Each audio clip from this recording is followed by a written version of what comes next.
19e dimanche du temps ordinaire de l'année C, lecture du Saint-Évangile de notre Seigneur Jésus-Christ selon Saint Luc, au chapitre 12e. En ce temps-là, Jésus disait à ses disciples, « Sois sans crainte, petit troupeau, votre Père a trouvé bon de vous donner le royaume. Vendez ce que vous possédez et donnez-le en aumône. Faites-vous des bourses qui ne s'usent pas, un trésor inépuisable dans les cieux, là où le voleur n'approche pas et où la mythe ne détruit pas. Car là où est ton trésor, là aussi sera votre cœur. Restez en tenue de service, votre ceinture autour des reins et vos lampes allumées. Soyez comme des gens qui attendent leur maître à son retour des noces, pour lui ouvrir dès qu'il arrivera et frappera à la porte. Heureux ces serviteurs-là que le maître à son arrivée trouvera en train de veiller. Amen, je vous le dis, c'est lui qui, la ceinture autour des reins, les fera prendre place à table et passera pour les servir. Vous aussi tenez-vous prêts. C'est alors où vous n'y penserez pas que le Fils de l'homme viendra. Heureux ce serviteur que son maître en arrivant trouvera en train d'agir ainsi. Vraiment, je vous le déclare, il l'établira sur tous ses biens.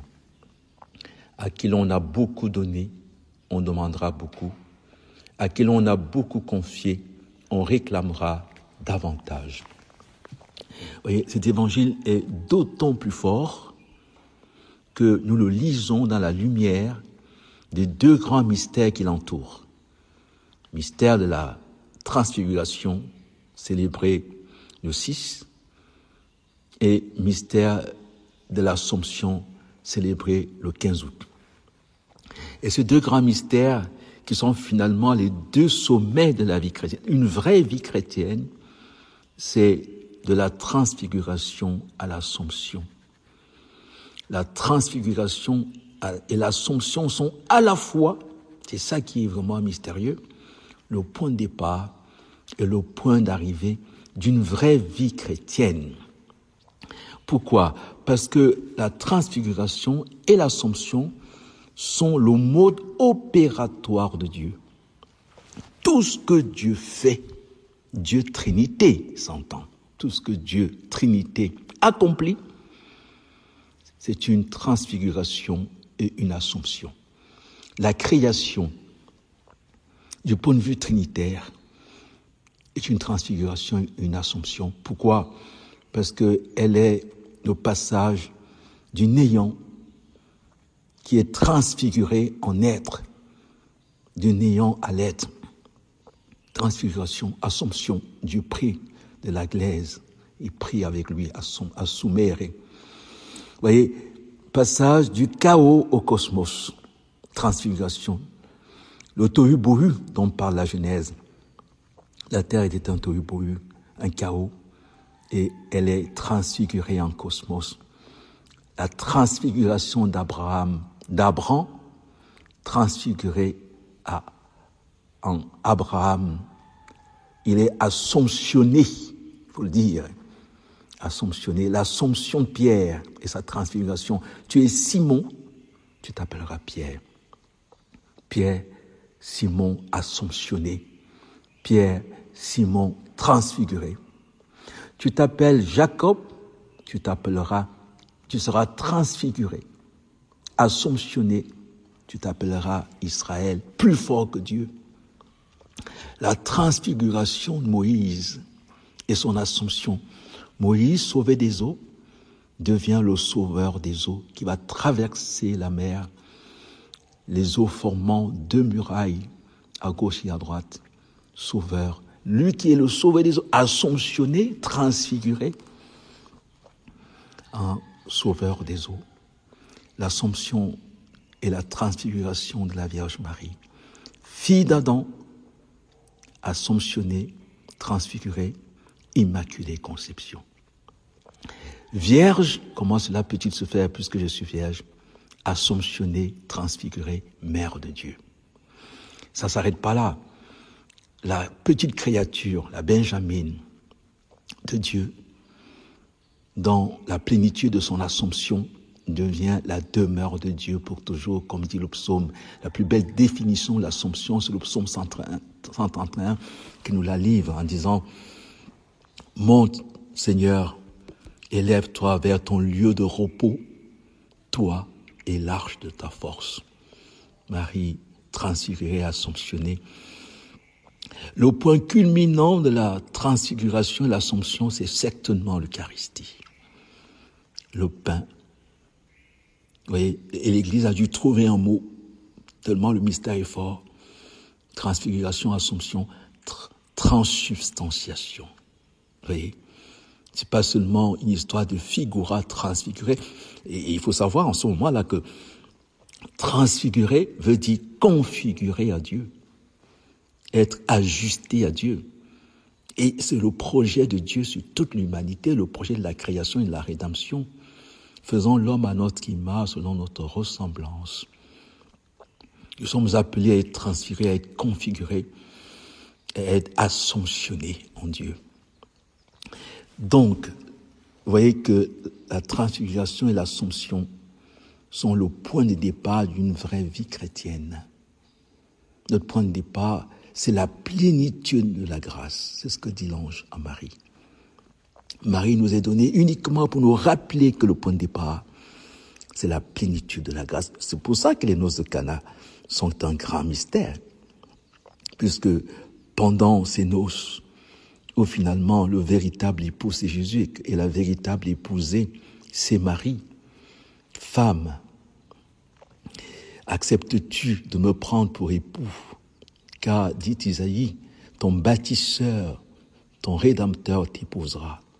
Comme un jeune homme épouse une vierge, ton Dieu fera de toi son épousé. Sa socia, son aide assortie, son réceptacle, le fruit de tes entrailles est béni. Donc, Marie, dès qu'elle est là, à Cana, elle dit, ils n'ont pas de vin. Et parce que le point de départ, ce sont les noces. La relation avec Dieu. Nous avons appelé ça la création, c'est vrai. Mais au fait, ce sont des noces royales, des noces divines, dès le point de départ. C'est pour ça que les deux parties de la Bible s'appellent Ancienne Alliance, Nouvelle Alliance. C'est une alliance. Dieu a voulu faire de nous ses alliés. Et c'est tellement vrai pour tous ceux qui contemplent la vérité. Parce que la première alliance, c'est l'alliance adamique. Il a multiplié les alliances, d'ailleurs. Il a multiplié alliance adamique, alliance noachite, alliance abrahamique, alliance mosaïque. Et pour finir, il fait alliance avec lui-même. Il est prêtre, il est l'autel, il est la victime. Et Dieu est Dieu. Dieu est trine. Un du point de vue de l'être, trine du point de vue de la vie. C'est cette vie trinitaire, cette vie surabondante qui est le point de départ. De sa plénitude, nous avons tous reçu grâce sur grâce. Alors, et c'est la question que soulève l'évangile de ce dimanche, comment répondre, comment correspondre à la plénitude de la grâce. Et pour ça, nous avons besoin de Marie. Écoutez l'évangile. Sois sans crainte, petit troupeau, votre Père a trouvé bon de vous donner le royaume, tout son royaume, c'est le point de départ. Il a fait don de tout ce qu'il a. Qu'est-ce que l'homme pour que tu penses à lui, à peine le fils du moine comme Dieu, le couronnant de gloire. Tu as tout mis, tout soumis sous ses pieds, le couronnant de gloire ou d'honneur. Voyez, vendez donc ce que vous possédez et donnez-le en aumône. Comprenons-nous. C'est-à-dire, tout ce que nous possédons, c'est pour donner. Parce que nous avons tellement reçu. Saint Paul va dire, tout ce que j'avais avant cela, je considère comme balayure. Faites-vous des trésors qui ne s'usent pas, un trésor inépuisable dans les cieux. C'est le mystère trinitaire. Là où le voleur n'approche pas, là où le voleur, le malin, le serpent antique qui vient tromper, c'est lui le voleur, qui nous détourne du vrai visage de Dieu pour que Dieu devienne pour nous une caricature finalement, une superstition, un mythe, une légende, un Dieu extérieur à l'homme, voyez, qui nous soumet à lui, qui nous soumet à lui. Car là où est ton trésor, là aussi sera votre cœur. Ah, cette parole n'est vraie que pour Dieu lui-même, le Sacré-Cœur, qui dit justement à Marguerite Marie, à 350 ans après le monial, je ferai de toi l'héritière de mon cœur. Là où est ton trésor, là aussi sera ton cœur. C'est Dieu qui fait de l'homme son trésor et son cœur est pour l'homme. Ce cœur qui a tant aimé le monde. Nous sommes vraiment là dans la transfiguration. Ce Dieu ne peut agir que par transfiguration et assomption. C'est sa petite créature. Heureux ces serviteurs-là que le Maître à son arrivée trouvera en train de veiller, en train de contempler la plénitude de la grâce. Ceux qui ont du vin en abondance, comme à Cana, le vin symbole de la sagesse. Marie peut donc dire, ils n'ont pas de vin, ils ne contemplent plus, ils ne regardent plus Dieu comme un ami, comme un père, comme un frère, comme un époux. Mais ils le regardent comme le tout autre, comme le gendarme. Vous aussi tenez-vous prêts, c'est à l'heure où vous n'y penserez pas que le Fils de l'homme viendra. Quand on attend un voleur, on fait attention parce qu'on ne sait pas quand il va venir. Mais quand on attend un ami, on laisse la porte ouverte. Il peut venir à tout moment. Cet hymne a raison qui dit « Je ne sais ni le jour ni l'heure, mais je sais que c'est toi. » Car il est celui qui est, et il est celui qui est avec nous, et dont il s'agit de nous élever pour le connaître. Heureux ce serviteur que son maître en arrivant trouvera en train d'agir ainsi, de chercher la vérité, de chercher à connaître Dieu. Cherchez d'abord le royaume des cieux et sa justice, et tout le reste vous sera donné de surcroît. Écoutez la folie de Dieu, le verset suivant. Vraiment, je vous le déclare, il l'établira sur tous ses biens. Dieu, il ne peut agir. Le bien est diffusif de soi. Bonum diffusivum sui. Il est acte pur. Il est la cause finale. Il est la contemplation de la contemplation. Il est trinité de personnes. Il ne peut agir que pour nous configurer, pour nous connaturaliser à lui, pour nous assomptionner, nous élever jusqu'à lui. Et la conclusion est claire de l'évangile de ce dimanche. À qui l'on a beaucoup donné, on demandera beaucoup. À qui l'on a beaucoup confié, on réclamera davantage. C'est tellement puissant, cette conclusion de l'évangile. Quand nous allons vers Dieu, est-ce que nous allons vers celui qui est plus préoccupé de nous que nous-mêmes, qui habite en nous plus que nous-mêmes, ou alors nous allons vers cet inconnu, ce tout autre, ce lointain, à qui nous avons des informations à communiquer pour qu'il s'apitoie sur notre sort. Ou alors nous allons vers celui qui est tellement préoccupé de nous que nous-mêmes. C'est vrai qu'Aristote avait déjà vu ça en disant si les dieux s'occupent des affaires des hommes, ils ont une prédilection pour ceux qui contemplent. Il faut demander à Marie la grâce de la contemplation pour que Dieu ne soit plus lointain, ne soit plus tout autre, qui de temps en temps intervient comme providence, mais que ce soit celui qui nous a établis, il établira sur tous ses biens, qui nous a tout donné. Le psaume 8 le rappelle. Le couronnant, qu'est-ce que l'homme, le couronnant? Tu as tout mis sous ses pieds. Et il a fait de nous les intendants de ces mystères. Et il va très loin.